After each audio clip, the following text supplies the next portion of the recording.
Good morning students. अब मैं आपको 12 के बाद के प्रश्न उत्तर समझा रही हूँ। 13वां प्रश्न, गोपियों ने उद्धव के सामने तरह तरह के तर्क दिए हैं, आप अपनी कल्पना से और तर्क दीजिए। उत्तर, गोपियाँ उद्धव, यदि यह योग संदेश इतना ही प्रभावशाली है तो कृष्ण उसे कुब्जा को क्यों नहीं दे देते। तुम यूँ करो, यह योग संदेश कुब्जा को जाकर दो और बताओ, जिसकी जुबान पर मीठी खांड का स्वाद चढ़ गया हो वह योग रूपी बोरी क्यों खाएगा। फिर भी तो सोचो कि योग मार्ग कठिन है, इसमें कठिन साधना करनी पड़ती है। हम गोपियाँ कोमल शरीर वाली और मधुर मन वाली हैं, हमसे यह कठोर साधना कैसे हो पाएगी। हमारे लिए ये मार्ग असंभव है। प्रश्न 14, उद्धव ज्ञानी थे, नीति की बातें जानते थे, गोपियों के पास ऐसी कौन सी शक्ति थी जो उनके वाक चातुर्य में मुखरित हो उठी। उत्तर, गोपियां वाक चतुर हैं, वे बातें बनाने में किसी को भी पछाड़ देती हैं, यहाँ तक कि ज्ञानी उद्धव उनके सामने गूंगे होकर खड़े हो जाते हैं।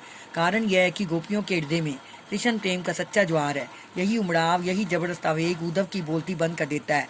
सच्चे प्रेम में इतनी शक्ति है कि बड़े से बड़ा ज्ञानी भी उनके सामने घुटने टेक देता है। प्रश्न 15, गोपियों ने यह क्यों कहा कि यदि अब राजनीति पढ़ आई है। क्या आपको गोपियों के इस कथन का विस्तार समकालीन राजनीति में नजर आता है? स्पष्ट कीजिए। उत्तर, जब गोपियों ने देखा कि जिस कृष्ण की वे बहुत समय से प्रतीक्षा कर रही थी वे नहीं आए, उसकी जगह कृष्ण से दूर ले जाने वाला योग संदेश आ गया, तो उन्हें इसमें कृष्ण की एक चाल नजर आई। वे उसे अपने साथ छल समझने लगी, इसलिए उन्होंने रोप लगाया कि हरी है राजनीति पढ़ आए। आज की राजनीति तो सिर से पैर तक छल कपट से भरी हुई है। किसी भी राजनेता के वायदों पर विश्वास नहीं रह गया है।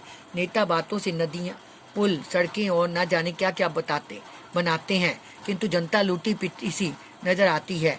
आज़ादी के बाद से गरीबी हटाओ का नारा लग रहा है, किंतु तब से लेकर आज तक गरीबों की कुल संख्या में वृद्धि हो रही है। इसलिए गोपियों का यह कथन समकालीन राजनीति पर खड़ा उतरता है। अन्य महत्वपूर्ण प्रश्न 1, उद्धव तुम हो अति बड़भागी में किन लोगों पर व्यंग्य है। सूरदास इसके माध्यम से क्या कहना चाहते हैं। उत्तर, इस काव्यांश में कृष्ण के प्रेम से वंचित लोगों पर व्यंग्य है। जिन लोगों ने भगवान से कभी प्रेम नहीं किया उनका जीवन व्यर्थ है, वे जीवन के सबसे मूल्यवान अनुभव से वंचित रहे हैं। वे अभागे हैं। प्रभु प्रेम में चाहे कितनी भी तड़प और साधना हो, किंतु जीवन की सार्थकता उसी से मिलती है। प्रश्न 2, गोपियों के अनुसार पीटी नदी में किसने पैर नहीं रखा और उन्हें उसकी दृष्टि में क्या भाव दिखाई दे रहा है। उत्तर, गोपियों के अनुसार उद्धव ने कभी प्रीति नदी में पैर नहीं रखा।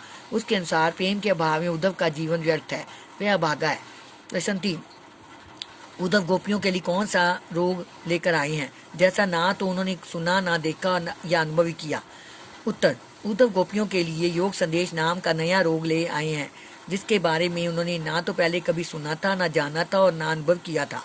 नंबर 4, गोपियों को योग की बात किसके समान लगती है। उत्तर, गोपियों की योग की बात कड़वी ककड़ी के समान लगती है। यह चैप्टर समाप्त हो गया बच्चों। ये सारे प्रश्न उत्तर याद करने और लिखने हैं।